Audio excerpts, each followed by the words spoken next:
Hi, I'm Sonam Wangchuk in Ladakh, and I'm sitting on my 17th day of total climate fast, along with some 150 people in the night when it's -5 to -15 degrees, and thousands of people in the day, exactly for safeguarding the water towers of Asia, the glaciers of Hindu Kush Himalayas, which, by the way, support the lives of roughly 2 billion people directly or indirectly, which is 1/4 of the population of the planet.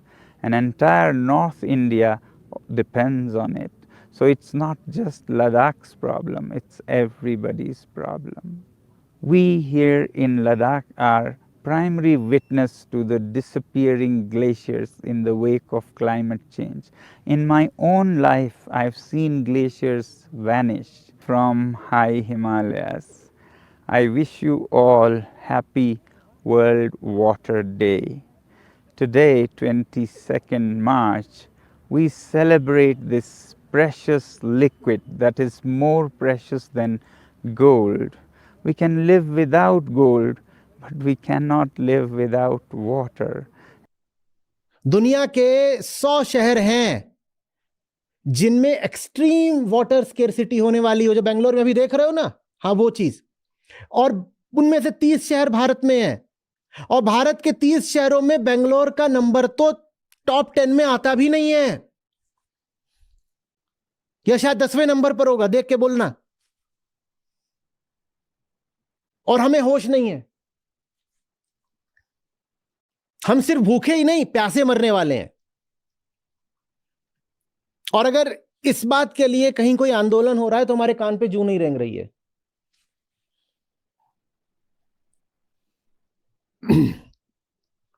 Climate change के इतने तरह के उपद्रव है, ऐसे ऐसे परिणाम है, मुझे समझ में नहीं आता मैं कौन सा छोर पकड़ूं,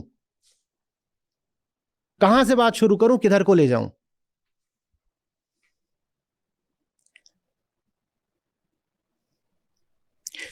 सूखने से पहले बाढ़ आएगी, क्योंकि जब ग्लेशियर पिघलेगा तो पहले पहल क्या आती है, तो पहले तो बाढ़ आएगी, पहले बाढ़ आएगी, फिर एकदम पूरा सूखा पड़ जाना है। जिस लद्दाख की वहां पर बात हो रही है भाई, वो हिमालय का हिस्सा है।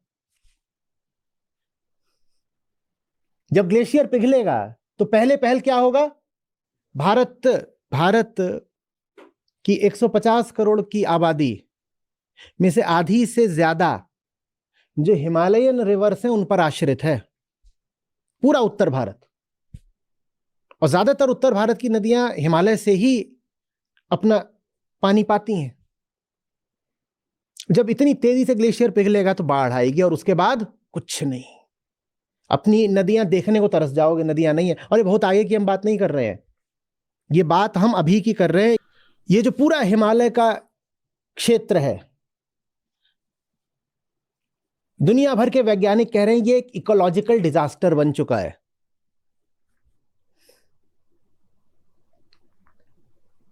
इसलिए वहां पर आंदोलन हो रहा है।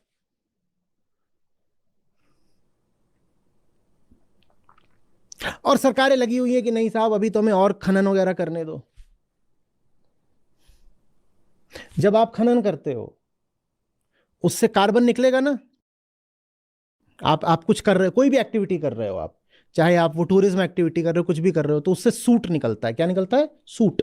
वो छोटे छोटे महीन टुकड़े होते हैं कार्बन के, जैसे आपके व्हीकल के एग्जॉस्ट से निकलते हैं। वो जब बर्फ पे पड़ेगा तो बताओ क्या होगा, वो जो सूट है, अरे जला हुआ ईंधन, धुआं, वो जब बर्फ पे पड़ेगा धुआं तो क्या होगा, बर्फ कैसी हो जाएगी, बर्फ काली होते ही क्या करेगी, हीट एब्जॉर्ब करेगी, हीट एब्जॉर्ब करते ही वो पूरी पिघल जानी है। ये हो रहा है लद्दाख में। लद्दाख का बहुत फ्रेजाइल, बहुत कह लो कमजोर एक और नाजुक इकोसिस्टम है, वो नहीं बर्दाश्त कर रहा है ये जो चल रहा है। हम महाविनाश की कगार पर खड़े हुए हैं, लोगों को होश नहीं आ रहा। लोग किस में मगन हैं कि हमें तो जीडीपी चाहिए, जीडीपी, क्योंकि विकास माने जीडीपी होता है। इस साल में ही, अब भविष्य की नहीं वर्तमान की बात, इस साल में ही भारत के जीडीपी को 10% की चोट पड़ी है मात्र क्लाइमेट चेंज के कारण। और आगामी वर्षों और दशकों में ये चोट 30 से 40% की हो जानी है। अब गिन लो कि कितने ट्रिलियन डॉलर का नुकसान हो गया। इससे जो आपकी व्यवस्था पे, शरीर पे और सेहत पे असर पड़ना है, मैं क्या बताऊं।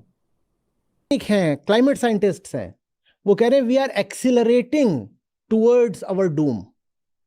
We are not just moving towards our destruction, we are accelerating towards our destruction. जो क्लाइमेट कौन से उसके पास मुद्दे हैं, देखो ना टीवी में, सोशल मीडिया में कौन से मुद्दे चल रहे हैं। उनसे क्लाइमेट चेंज की बात करो तो कहते हैं हाँ, होक्स है, होक्स। यही होंगे जो मरेंगे सबसे पहले। एक रिपोर्ट मैं पढ़ रहा था, तो उसमें हिमालय के ऊपर कुछ बात कही थी इन्होंने। तो ये centre for science and environment की state of Indian environment report आई थी 2024 की। तो वो बता रहे थे कि 44% जो क्लाइमेट रिलेटेड इंसिडेंट्स होते हैं इंडिया में, वो हिमालयन रीजन में ही हिमालय होते में ही हैं। होते हैं।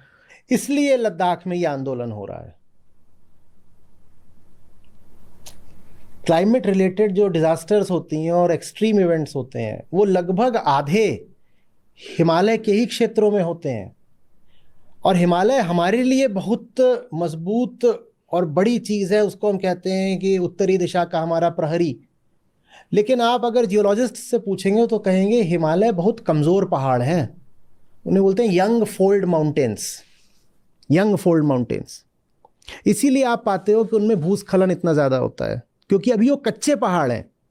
हिमालय अभी भी कुछ सेंटीमीटर प्रतिवर्ष उठ रहे हैं, अभी वो बन रहे हैं, अभी वो बच्चे हैं, यंग हैं, यंग फोल्ड माउंटेन्स बोलते हैं उनको। उनका निर्माण अभी भी हो रहा है, वो बहुत पुराने नहीं हैं। अरावली के पर्वत ले लो, बहुत पुराने हैं। और ये भविष्य भयावह किनके कारण होने जा रहा है? उनके कारण होने जा रहा है जिनके पास पहले ही पैसा है और जो और पैसे की हवस में लद्दाख जैसी जगहों का दोहन करना चाहते हैं। जैसे हसदेव का जानते हो ना, वहां क्यों काटे जा रहे हैं जंगल? इसे थोड़ी जंगल काटे जा रहे हैं कि धूप नहीं आती थी, ठंड बहुत लगती थी, जंगल काट दो धूप आएगा। वहां इसलिए काटा जा रहा है कि नीचे खनिज है, मिनरल्स है, उन्हें निकालना है। वैसे ही लद्दाख में भी कुछ क्षेत्र हैं जो मिनरल रिच हैं, इसीलिए लद्दाख को स्वायत्तता नहीं दी जा रही है। वो कह रहे हैं कि भाई हमें देखने दो, हमारी जगह है, कि हमें इसका क्या करना है। करें नहीं, हम देखेंगे। जो दोहन करेंगे वहां पर जाकर के उन मिनरल्स का, उन्हें कोई फर्क नहीं पड़ेगा, भूखे नहीं मरने वाले। लेकिन जो बेकसूर है, गरीब है, वो भूखा मरने वाला है क्लाइमेट चेंज की वजह से। ये बात हमें नहीं समझ में आ रही है। भाई फसलें एक निश्चित तापमान पर होती हैं और फसलें एक निश्चित गर्मी पानी के पैटर्न में होती हैं। ये नहीं जानते हो क्या? खड़ी फसल पर पानी पड़ जाए क्या होता है? और जिन दिनों में बीज डलना है और बुआई होनी है, उन दिनों में अगर पानी पड़ जाए तो क्या होता है, और पानी ना पड़े तो क्या होता है? ये सब नहीं जानते हो क्या? वो पूरा जब वेदर पैटर्न डिसरप्ट हो जाएगा तो कौन सी फसल होने वाली है? 365 में से 314 दिन एक्सट्रीम वेदर इवेंट्स के थे पिछले साल भारत में। 365 में 314 दिन, माने एक भी दिन ऐसा नहीं था जब देश में कहीं ना कहीं कोई एक्सट्रीम वेदर इवेंट ना हुआ हो। एक्सट्रीम वेदर इवेंट क्या होता है? दो तरीके का होता है। एक होता है टेम्परेचर का, एक होता है प्रेसिपिटेशन का, टेम्परेचर और रेनफॉल। उसमें आप फिर साथ में साइक्लोन वगैरह भी जोड़ सकते हो। या तो गर्मी बहुत ज्यादा है कहीं ना कहीं, या बारिश बहुत ज्यादा है, बहुत कम हो रही है कहीं ना कहीं, या फिर कहीं पर जबरदस्त अंधड़ तूफान चल रहा है। इसमें फसलें होंगी। We are happy about these developments, but we are not at all proud of them, because these little interventions cannot solve our water problems, melting glaciers.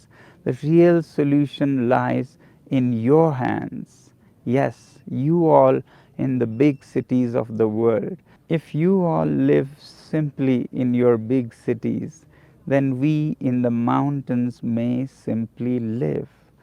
We deserve that much at least. So the demands or the objectives of my fast are actually twofold. One, to change the lifestyles of people in the big cities. Secondly, from the government to change their policies to safeguard these fragile ecosystems with their glaciers, flora, fauna, and unique indigenous tribal cultures under the Indian Constitution, the sixth schedule. We hope you will join your voice with ours for having a green, safe, and secure Himalayas. You can join Friends of Ladakh and organize little gatherings and, if possible, one-day fasts in your own cities on Sunday, the 24th March. Once again, happy World Water Day and have a great day. Jule and Jai Hind. Dehradun का इन नौनी बुआरियों का ऐसा ही bike Riders एक group है जो कि जगह जगह अलग अलग विषयों को, मुद्दों को उठाता रहता है और काफ़ी हद तक ये लोग काफ़ी अच्छी चीज़ों को समर्थन भी करते हैं। इसी तरह के एक इशू के साथ ये नौनी बुआरियाँ जुड़ने जा रही हैं। जी हाँ, लद्दाख में जो हमारे सोनम वांगचुक जी पर्यावरणविद भूख हड़ताल पे बैठे हैं, उनके समर्थन में अब हमारी उत्तराखंड की नौनी बुआरियाँ तो बात करते हैं हम इस ग्रुप की लीडर जो है, इसको चलाने वाली ममता जी। ममता जी, पहले तो उत्तराखंड की नौनी प्लेटफॉर्म पे आपका बहुत बहुत स्वागत। धन्यवाद नलिनी जी। अभी आप लोगों का क्या उद्देश्य है, क्या कुछ आप करने वाले हो इनके समर्थन में?